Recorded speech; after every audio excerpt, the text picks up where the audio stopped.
네 분 이렇게 모시게 됐는데 먼저 인사 말씀 한 말씀씩 부탁드릴게요. 예, 지금 여기 4명 중에 제일 듣보잡인 것 같은데 예, 저는 다큐멘터리 만들고 있고요. 예, 조문의 기적이라는 게이 다큐멘터리 만들었던 이혁상이라고 합니다.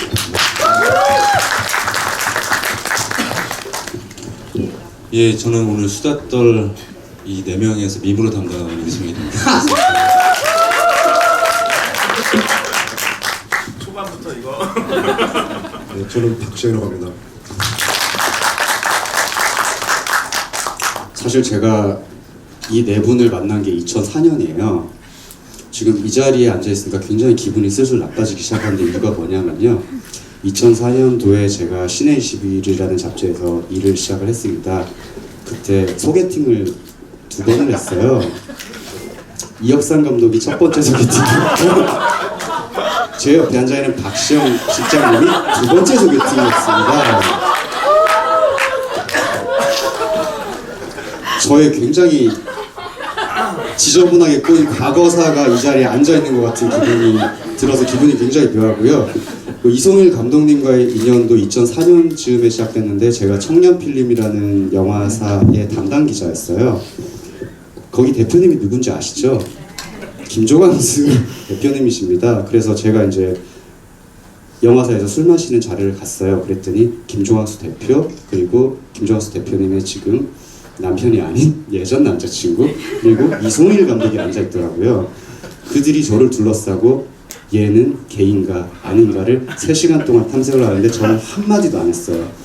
집에 돌아가는데 갑자기 이송일 감독이 택시를 나눠 타자고 그러더라고요. 이 사람 돈이 굉장히 없는 사람인가 보다. 그 택시를 같이 탔습니다. 종로 3가쯤에서 갑자기 택시에서 제 손을 잡고 내리려고 그러는 거예요. 그래서 너무 더러워서 됐어요 라고 하고 저는 집으로 돌아갔던 기억이 있네요. 굉장히 안녕하세요. 두 분 소개팅 했는데 그 결과는 왜 말씀 안 해주시나요? 여기서 결과가 어땠나요? 사실 더워 잠깐만. 아니, 그 얘기를 할 줄은 안 하는데 막상 들으니까 되게 안 좋아요. 아니 왜 거절하셨나요? 그때 이제 그 저희 가운데 이제 학교 선배분이 한 분 계셨는데 그러니까 저는 계속해서 나는 뚱을 좋아한다. 뚱뚱한 사람을 좋아한다. 나의 식성은 뚱이다. 나 같은 애 좋아한다. 80kg 넘어야 된다. 이랬음에도 불구하고 소개팅을 주선했는데 김동훈 기자님 그때가 더 말랐. 아니 그때 지금보다 5kg 쪄서 뚱이었어요. 네. 아니, 그 상태에서 5kg가 무슨 뚱이야. 80은 넘어야지 남자가. 그래서 예 이렇게 그냥 이렇게 자매처럼 잘 지내자 뭐 이런. 자매처럼 잘 지내지 않았고요. 네, 마무리를 하면서 굉장히 저를 자리에 앉혀놓고 한 번도 제 자리 근처에 온 적이 없어요. 소개팅하는 자리에서 굉장히 예 사실 잘 기억도 안 나요. 그러시겠죠 당연히. 이렇게 뭐 공기같이 그냥 이렇게 계셨어서. 네 반갑습니다. 네, 네. 네, 박시영 실장님은 그때 기억나세요? 말씀하세요. 마이크를 드셔야죠. 납니다. 어떤 상황이었나요? 그때 술이 취해가지고 제가 어쨌든 저희는 앉았습니다. 네, 그건 꼭 알아주셨으면 좋겠고요. 어쨌든 영화 이야기니까 영화 이야기를 먼저 진지하게 한번 시작을 해볼까요? 혁상 감독님 지금 좀 전에 영화 보셨는데 영화 예. 어떻게 보셨는지요? 저는 사실 이렇게 뭔가 이렇게 원래 우리 이송잘 언니께서 이성 감독님께서 이렇게 뭔가 되게 멜로드라마를 그리고 또 굉장히 예스럽게 만드는 어떤 그런 정서들이 좀 있으시잖아요. 촌스럽게. 네. 아니 근데 저는 그게 되게 좀 뭐 신파라고 얘기되나? 그래서 이제 그런 것들이 이제 중간 중간에 좀 오글거리기도 하고 했는데 저는 사실 뭐 영화에서처럼까지는 아니었지만 어쨌든 굉장히 그 제도 교육에 대한 굉장히 회의와 이런 그 혐오가 굉장히 크거든요. 근데 이제 되게 그 마지막에 가면서 이제 후반으로 가면서 굉장히 힘이 실리면서 저는 이렇게 어떤 그 학교에 대한 학교를 벗어나라라는 이런 어떤 메시지를 굉장히 강렬하게 준 영화는 굉장히 오랜만에 본 것 같아요. 그래서 마지막 그 학교 씬에서는 거의 이렇게 막 떨면서 이렇게 봤던 기억. 그럼 학창 시절에 혹시 네. 세 분한테 여쭤보고 싶은 건데 언제 첫 연애를 하셨어요? 갑자기 진지한 얘기하다 보니까 기억이 나요. 지금 보니까 그건 정말 연애였던 것 같은데요. 고등학교 1학년 때 정말 좋아했던 그때는 그냥 우정이었는데 막 서로 막 꽃이 만지고 아 이런 얘기 해도 되나? 꽃이 뭐 이런 얘기 예, 꽃이 뭐 영화에도 나오는데 뭐, 예. 오셨겠죠. 예. 예, 뭐 그랬던 친구가 있었어요. 근데 서로가 사실 제가 고등학교 다닐 때만 해도 뭐 이렇게 게이라는 거에 대해서 사실 그때 게이는 그냥 트랜스젠더를 게이라고 해요. 굉장히 이게 뭐 용어도 정리되지 않고 정보도 많지 않아서 저희가 그냥 와 이게 어떤 동성 연애다라는 느낌보다는 그냥 지금 이게 좀 우정을 좀 지나게 하는구나라는 생각에서 그냥 이렇게 계속 지내고 막 시험 공부도 같이 하고 보통 시험 공부하는 날 밤새면서 일들이 항상 일어나잖아요. 그렇죠. 네. 그리고 뭐 서로 집에 왔다 갔다 하면서 막 자고 막 책도 같이 읽고 막 그때 같이 읽었던 책이 막 소동 120일 뭐 이런 이런 책이었고 막 옷도 맞춰 입고 막 그랬었어요. 그래서 옷을 뭘 맞춰 입어요? 둘이 같은 옷을 사가지고 커플티? 지금 내가 뭐 미친 거 같은데 완전 미친 그때 거죠. 그걸 입고 학교를 막 갔었어요. 그러니까 애들이 막 난리가 났었던 기억이 나요. 근데 사실 80년대인가요 그때가? 90년대 초반. 딱 90년이었어요. 사실 그때는 지금처럼 동성애자에 대한 어떤 개념이 네, 잡히지 그렇게 않은 없어요. 상태에서 네. 모르잖아요. 그래서 근데 한반에 꼭 호모라는 별명을 가진 애들은 하나씩 호모, 있어요. 좀 호모. 여성적이라든지. 그런 별명까지는 아니었는데 그래도 좀 그 당시엔 그랬기 때문에 오히려 약간 좀 편하게 막 우리도 뭔지도 모르고 그냥 그랬던 기억이 나요. 예. 지금은 애 낳고 잘 살고 있더라고요. 대부분 그렇습니다. 뭐 고등학교 때 사귀었던 애들이 다들 애 낳고 잘 살고 있고 네. 태국 들어가 보면 이제 애가 둘이고 그런 경우가 많거든요. 신기한 게 그때 걔가 어떤 저의 지금 그 식성이라고 하면 다 아시나요? 식성 좋아하는 스타일. 네. 예. 아시겠죠? 얘 어떤 프로토타입이더라고요. 예. 뚱뚱해 계속 걔의 어떤 있어요. 약간 베리에이션들을 만나고 있어요. 저는 그 베리에이션이 아니었고요, 그죠? 이성일 감독님은요?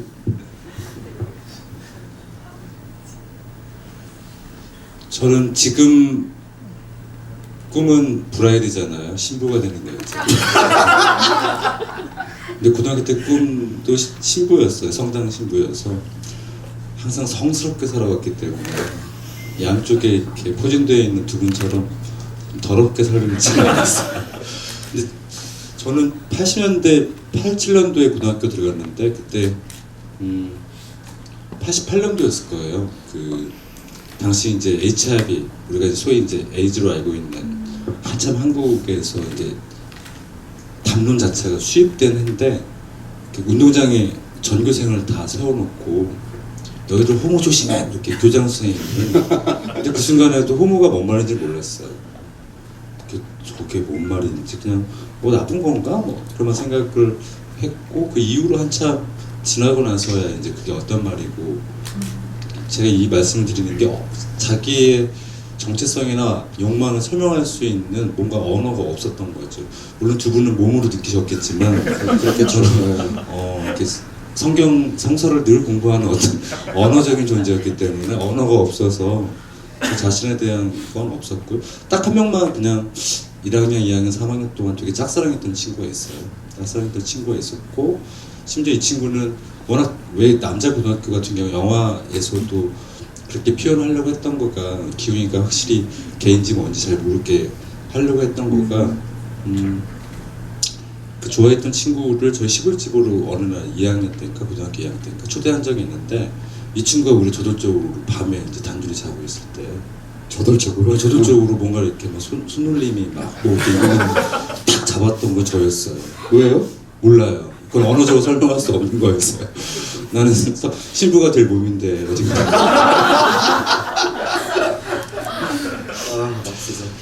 그리고 다 지나고 나서 대학교 들어가서 이제 뭐 책도 읽고 뭐 이러면서 3년 동안 내내 되게 좋아했던 친구가 내가 사랑을 했던 거구나 라는 생각이 들어서 만났어요. 대학교 한 2학년쯤인가 만나서 술을 좀 한잔 하면서 아무 생각 없이 1학년, 2학년, 3년 동안 내가 널 사랑했던 것 같다. 그랬더니 애가 정확하게 한 5분 동안 얼음이 돼가지고 그렇게 저돌적으로 몸으로 느꼈던 애가 그런 사연이 있었습니다.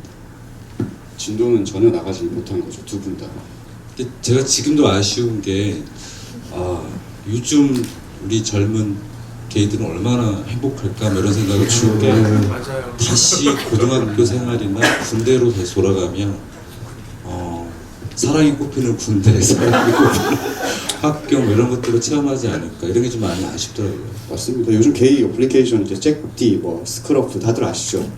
그거를 켜면 정말 뭐 17, 뭐 정말 고등학생들처럼 보이는 애들이 있어요. 근데 사실 대부분 사실 정상적으로는 성생활을 한 15, 16부터 시작을 하잖아요. 외국도 그렇고. 근데 그럴 때 저희 같은 경우는 아예 커뮤니티 자체를 알지 못했고 저희를 일컫는 단어가 없었기 때문에 사실 대부분 이런 늙으신 분들은 20대 중반쯤 돼서 이제 처음으로 연애를 하신다든지 그랬던 분들이에요. 그래서 정확하게 연애가 언제 몇 살이었어요? 무슨 신부가 되려고 했어요 그때.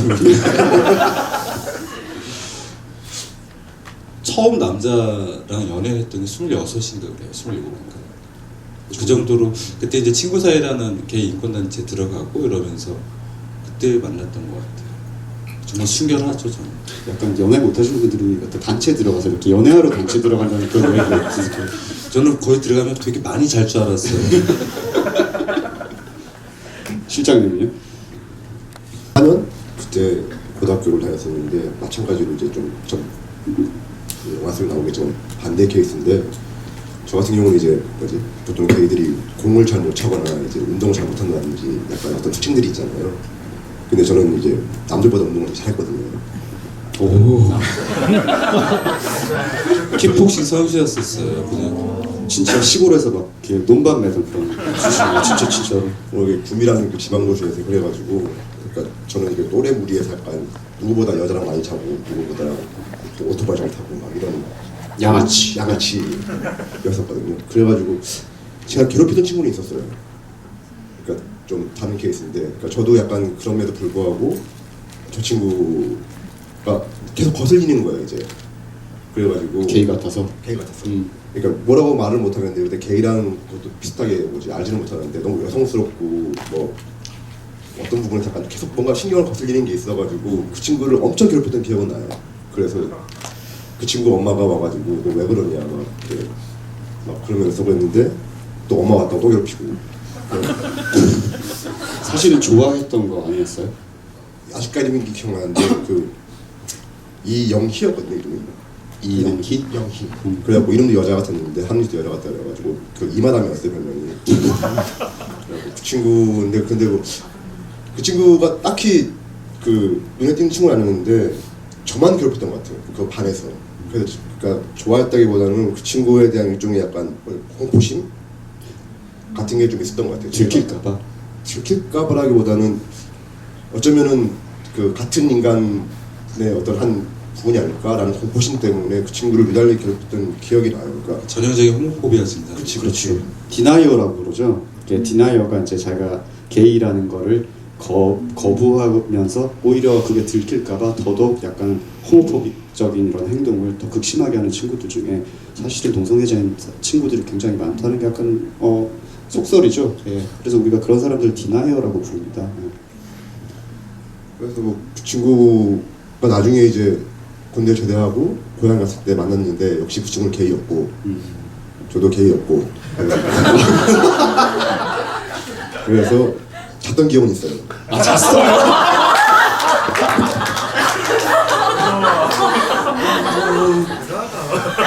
이걸 영화로 만들어야 되겠다. 그렇게다가 되게 행복하네요. 네, 정말 해피엔딩으로 끝나는 거 같아요. 저는 이분들보다 좀 빨리 연애를 시작을 했어요. 사실 정체성을 이제 깨닫는데 다들 정체성을 깨달은 건 몇 살 정도였어요? 아, 내가 남자를 좋아하는구나라는 걸 처음으로 깨달은 순간. 그 당시는 사실 잘 몰랐는데요. 한 4살쯤이었던 것 같아요. 왜 다 그쯤 어릴 때 다 이렇게 뭔가 느끼지 않나요? 어떤 계기로? 아, 저희 그 집에 이렇게 막내 삼촌이 이렇게 자주 놀러 왔는데 막내 삼촌하고 한 거 아니에요? 막내 삼촌이 친구들을 이렇게 데리고 왔어요 집에. 근데 이제 어릴 때니까 삼촌 친구들이 또 저를 되게 귀여워해 주셨는데 그 중에 한 삼촌이 이제 막 귀엽다고 안아주면서 이제 삼촌끼리 막 노는데 저를 이렇게 무릎에 앉혀놓고 막 계속 이렇게 막 과일 까먹고 같이 먹여주고 막 이렇게 있는데 이제 그 당시 요즘은 그러면 안 되는데 왜 옛날에는 막 그 어르신들이 이렇게 애들 남자애들 귀엽다고 막 고추 이렇게 만져주고 만지고. 고추 만져주고 막 이래. 근데 그 삼촌이 제 고추를 계속 만지고 있었어요. 좋았구나. 근데 그러니까 당연히 좋았겠죠 어린 마음에. 근데 그 순간에 너무 기억에 나는 게 삼촌이 만지다가 이렇게 이렇게 대화가 이렇게 보니까 안 만지는 거예요. 그래서 제가 삼촌 그러면서 손을 이렇게 해가지고 바지 춤에 이렇게 근데 이제 그때 그 순간이 이렇게 잊혀지지 않게 깨달았구나, 그때. 그래서 나중에 이제 제가 게이로서 스스로 정체화를 다시 하고 나서 생각을 해보니까 그때가 첫 번째 기억이었던 것 같아요. 그 순간. 네. 그래서 이제 나중에 정말로 알게 됐던 거는 한 대학교 때. 대학교요? 내가 맞구나 이게. 왔다 갔다 계속 뭔가 이렇게 혼란스럽다가 그때 한참 제가 대학교 다닐 때 이제 막 연세대학교 컴퓨터계도 동아리 막 만들어지고 또 이렇게 게이 담론 또 서동지 씨 커밍아웃 하시면서 담론들이 막 나오면서 막 공부도 하고 막 세미나도 참석하고 하면서 이게 내가 맞구나라는 생각을 그때 하게 됐죠. 동성애를 공부로 배웠습니다. 글로 배우다가. 네, 글로 배웠습니다. 네. 이성일 감독님은요? 저 어제 페이스북에 수원에 집이 갔다 오고 난 다음에 쓴 글이 있는데 되게 짧은 거예요. 이거 비밀인데 아무래도 나 게이 남자를 좋아하는 것 같다라는 글을 썼는데 사실인 게 그러니까 종종 제가 게이인 거를 까먹어요.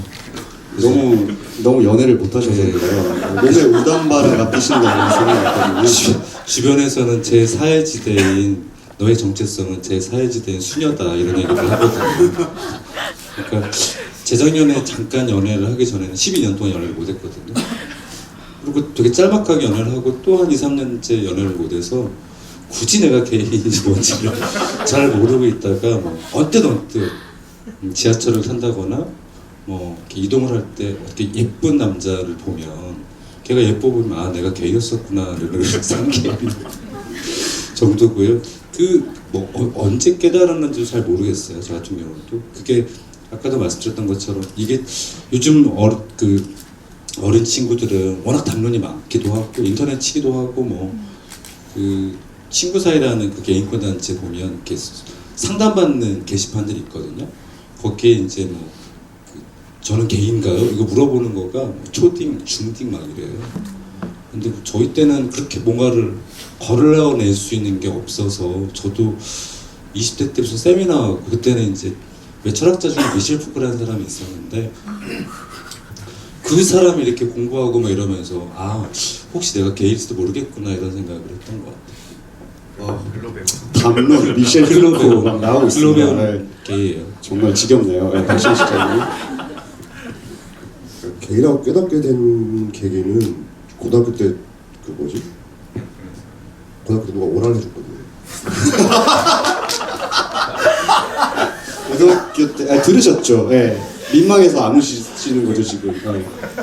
그래서 누가 노래방에서 어떤 아저씨가 오ral 해줬었는데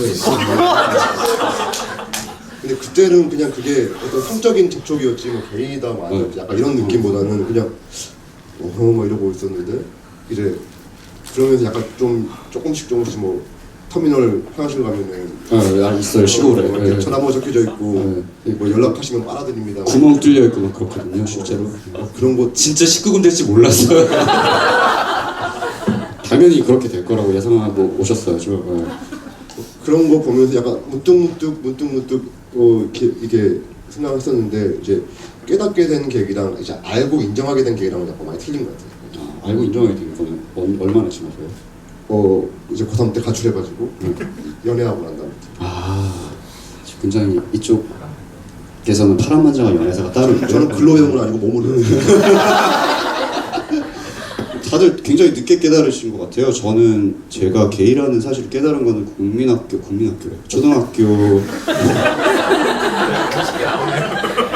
중학교 5학년 때 어머니가 보시던 레이디 경향을 보는데 남자 내복 광고를 보고 너무 좋더라고요. 그래서 그걸 잘라가지고 제 이렇게 노트 안에 넣어놓고 다녔어요. 그래서 그때 남자를 좋아하는 걸 깨달았는데 저는 굉장히 약간 행복한 케이스인 게 한 번도 그게 더럽거나 나쁜 거라는 생각을 해본 적이 없었고 너무나 자연스럽게 받아들였고 실제로 굉장히 진한 연애를 시작한 것도 고등학교 1학년 때였어요. 이거 얘기하면 정말 로맨틱한데요.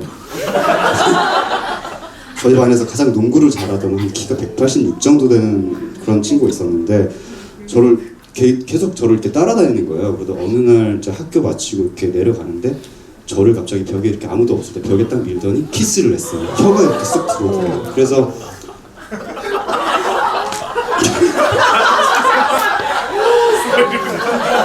되게 야오이 같죠, 그쵸? 네. 되게 약간 후조씨 같은 그런 느낌인데 그래서 그러고 바로 저희는 그냥 사귀기 시작해서 뭐 시험 공부할 때 우리 집에 불러서 문 걸어 잠그고도 자고 마땅 고등학교 1학년 거 어디 잘 데가 없잖아요. 그러면 우리 아파트까지 왔다가 우리 아파트 옥상에 올라가가지고 거기서도 자고 굉장히 저는 고등학교 1학년, 2학년, 3학년 계속 바꿔가면서 연애를 했고요.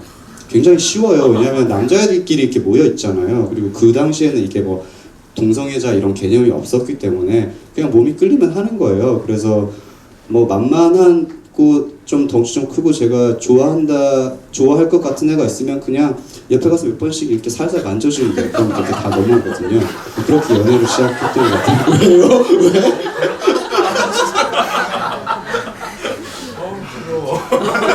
어떤 점이 부러우세요, 감독님? 더럽다고 했어요. 여기 왜 부러워? 부럽기도 하네요. 살짝 만지면 다 넘어오긴 하죠. 그렇죠. 네. 나성의 마성애니까요. 네. 요즘은 안 넘어오더라고요. 감독님 안 남았잖아. 그때 안 만지셨는데. 마이크 좀 들고 얘기하세요. 마이크 좀. 따지는 거예요. 그래서 네, 그 이후로 제가 이제 약간 동성애 인권 쪽에 이반시티라든지 이런 데 들어가서 보면 저랑은 달리 굉장히 이 학창 시절에 정말로 정체성을 깨닫고 힘들어했고 자살 기도까지도 시도했던 그런 친구들 이야기가 굉장히 많더라고요. 감독님 영화를 만드시면서 수집하신 케이스들 같은 게 좀 있지 않나요?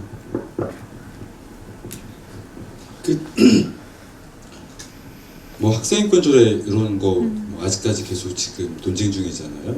근데 그 만들게 됐던 계기 중에 하나가 CCTV 화면 이런 것도 있었겠지만 그때 이제 그 광노현 전 교육감 물러나고 나서 그 교육감 선거를 했었는데 누구죠? 문용인 지금 전 교육감이 되는데 그분이 당선되고 난 후 한 4시쯤 확정하고 나서 왜 다 인터뷰하잖아요. 그래서 뭔 말 하나 이렇게 해서 잠 안 자고 봤는데 그 학생인권 조례 손 좀 보겠다 이게 첫 마디였어요. 근데 이렇게 분노 때문에 제가 막 부들부들 요즘 유행하는 부들부들을 한참 해서 영화로 만들어야 되겠다라는 생각이 했었는데 그래서 학생인권 조례 만들 때 그 학교에서의 그 차별 사례 모음집 같은 게 되게 많아요. 그러니까 국가인권위에 제출하기도 하고 그 학생인권 조례 만들 때 현재 지금 올해가 몇 해죠? 2013년 2009년부터 13년도까지 최근 사례들이죠. 최근 사례들도 여전히 변한 게 없다라는 사실 때문에 좀 마음이 좀 안타까웠었고 제가 99년에 그 미국에 한번 갔다 와서 요즘은 고등학교로 정식 인가가 됐어요. 하비밀크 고등학교에 들어가서 탐방을 하고 이렇게 하는구나 를 보고 좀 문화적 충격을 받았었는데 마침 공교롭게도 그때 이반시티라고 하는 게이 포털 가장 큰 포털 사이트의 전신인 엑소존이라고 기억나요? 기억나요? 엑소존 사태가 벌어졌는데 그게 무슨 사태였냐면 청소년들을 이제 회원으로 받지 않겠다라고 하는 거였고 인권단체하고 좀 갈등이 있었어요. 엑소전 입장에서는 청소년들을 유혹하면 어떤 대상으로 동성애자가 각인되는 거를 이제 경계하는 거고, 그러면 집에서도 이렇게 무관심, 학교에서도 무관심, 그러면 성인 커뮤니티에서도 이 청소년 게이 레즈비언들을 받아들이지 않으면 어디가 사시원을 하겠느냐, 이것 때문에 좀 말다툼을 좀 하다가 마음이 좀 아파서 그때 99년쯤에서 청소년 동성애자 인권학교를 열었고, 제가 한 10년 동안 그 학교를 유지를 했는데, 첫 해 이제 했을 때 지금도 그 친구들이 기억이 나요. 한 레즈비언 소년은 이렇게 와서, 근데 제가 이제 교장 선생님이었어요. 선생님 저 배 아파요 뭐 하는데, 왜? 뭐 잘못 먹었니? 우리가 이제 식사까지 해주니까 내가 죽으려고 유리를 씹어서 먹고 온 거예요. 몇 시간 후에 여기 도착을 해가지고, 그래서 데리고 막 그 병원에 저희 이제 바로 날아가기도 했고, 어떤 게이 소년은 지방에서 올라왔는데 집에 얘기하고 가출해버린 거죠. 잘 데 없고 그러니까. 학교는 나오고 싶고, 그래서 그 서울에 있는 공중 화장실에서 문고리 잡고 자고, 밤에는 자고 낮이 되면 이제 학교로 나오고 이랬던 사례들이 많죠. 사실은 더 극화할 수 있지만 영화적으로 더 욕심을 낸다면 그냥 지금 영화에 나왔던 거는 되게 지극히 그 9년도부터 해서 13년 정도의 어떤 평균적인 사건들을 좀 모아서 했는데, 마침 뭐 오셨나요? 여기 중에 한 분이 먼저 손을 들고 제 사례랑 너무 똑같아요 하셨던 분인데, 아마 저분 사례를 제가 읽었던 것 같기도 하고 그랬을 수도 있죠. 참 뭐랄까, 오늘 같은 자리가 저는 오기 전에 좀 중요하다라는 생각이 들었던 게, 저도 사실 뭐 어디 가서 저는 게이 편집장입니다, 게이 기자입니다 이런 말을 하게 되진 않잖아요. 근데 이런 자리에 그냥 어쨌든 매체 편집장의 이름으로 나오는 게 중요하다는 생각이 들었는데, 문득 생각을 해보니까 두 분은 어쨌든 커밍아웃을 굉장히 크게 하셨고 공식적으로 하셨고, 그리고 어떻게 보면 영화를 찍으실 때 처음에 시작부터 퀴어 영화 장르를 찍겠다, 아니면 퀴어 다큐멘터리를 찍겠다는 선언을 하고 나오신 분들이잖아요. 근데 실장님 같은 경우는 굉장히 블록버스터라든지 좀 거대한 춤으로 영화들의 포스터를 거의 다 만드세요. 혹시 아시나요? 어떤 영화 하셨는지? 뭐 관상이라든지, 우리가 익히보는 대부분의 춤으로 블록버스터 영화 포스터들을 독점하고 있는 굉장히 나쁜 자본주의의 어떤 그런 악덕 기업입니다. 네, 실제로 게이라고 어쨌든 뭐 정식적으로 커밍아웃을 하지 않아도 되게 사람들이 알잖아요. 그게 직업이라든지 이런 데 미치는 영향 같은 게 좀 있지 않아요? 그러니까 물론 있어요. 그러니까 뭐라고 해야 되나? 그러니까 어디 가서 뭐 제가 디자인하는데 게이 디자인입니다, 뭐 게이라고 말하는 건 아니잖아요. 정말 알거든요. 아니죠. 그냥 디자이너고 대부분 실장이고 그러니까 다 어려워한단 말이에요. 그리고 저희 같은 경우도 배우를 만날 때도 많고, 그 영화 배우들하고 뭐 사진을 찍거나 아니면 이제 그 영화 끝난 다음에 어떤 디프를 하거나 이럴 때 있는데, 요즘 들어서 제일 그 느끼는 게, 뭐 공식적으로 커밍아웃 한 건 없지만은 그냥 아는 사람들이 주변에 있는데, 뭐 배우랑 뭐 술 마시다가 뭐 형 동생 틀 때도 있잖아요. 이렇게 틀 때 있으면 갑자기 왜 미친년 하나가 와가지고 조심하라고, 너 오늘 밤 조심하라고, 뭐 이런 식으로. 게이라고, 이질적인 게이라고. 조심하라고. 아, 나 생각도 없다고 진짜. 생각도 없다고. 그냥 그 되게 그 사적인 친밀감을 표하는 때에도 모든 게 게이라는 필터를 통해서 보니까 가끔은 좀 약간 이렇게 화날 때도 있어요. 화가 나죠. 왜냐면 그런 경우 굉장히 많아요. 뭐 뜬금없이 그 제가 제 정체성을 아는 친한 여자 후배나 이런 애들이 선배 누구 소개시켜드릴게, 두 분 사귀시면 너무 좋을 것 같아라고 해요. 근데 알고 보면 자기가 아는 유일한 다른 게이인 거야. 그러니까 게이는 그냥 옆에 게이가 있으면 사귀는 줄 아는 거예요, 대부분이. 왜냐면 그런 굉장히 곤란한 상황들이 있습니다. 막 저랑 똑같이 비틀어지는 사진을 보여주면서 둘이 사귀세요라고 하는데 정말 기가 막히죠. 약간 그런 부분들이 있어요. 그래서 사실 매체 편집장으로 저희 일하면서 저는 그냥 후배들한테 이제 다 얘기를 다 하고 시작을 하니까 이래요. 애들이 굉장히 조심을 해요, 기자들이. 그러다가 허핑턴 포스트에는 게이 보이스라는 지면이 있는데, 원래 미국과 한국 두 군데밖에 런칭할 때 그 게이 보이스 지면을 시작한 데가 한국이나 미국밖에 없을 거예요. 아직도 일본 같은 경우는 없거든요. 근데 그거를 만들고 나서 컨텐츠를 계속 넣고 나서 제가 이제 애들한테 커밍아웃을 하자, 애들이 이제는 저한테 지적을 하는 거예요. 요즘 게이 보이스 지면에 기사가 너무 안 올라오는 것 같다. 너무 소홀히 하지 않으셨으면 좋겠다. 그렇습니다. 어쨌든 목을 만지는 건 이렇게 무슨 애무하는 거예요? 목 디스크가 있어가지고 어쨌든 오늘 오신 분들 중에 아마 질문을 하고 싶으신 분들이 꽤 있을 텐데 지금 이 세 분이 너무 점잖은 척을 하셔가지고 지금 뭔가 굉장히 처음 생각했던 그런 약간 끈적끈적하고 더러운 대화들이 잘 안 되고 있거든요. 제가 보기엔 이 세 분이 저에 비해서 너무 경험이 약소하셔가지고 딱히 나올 얘기가 없는 것 같기도 하고요. 그래서 여러분의 굉장히 발칙한 질문들로 이제 진행을 좀 해보도록 할게요. 질문 있으신 분?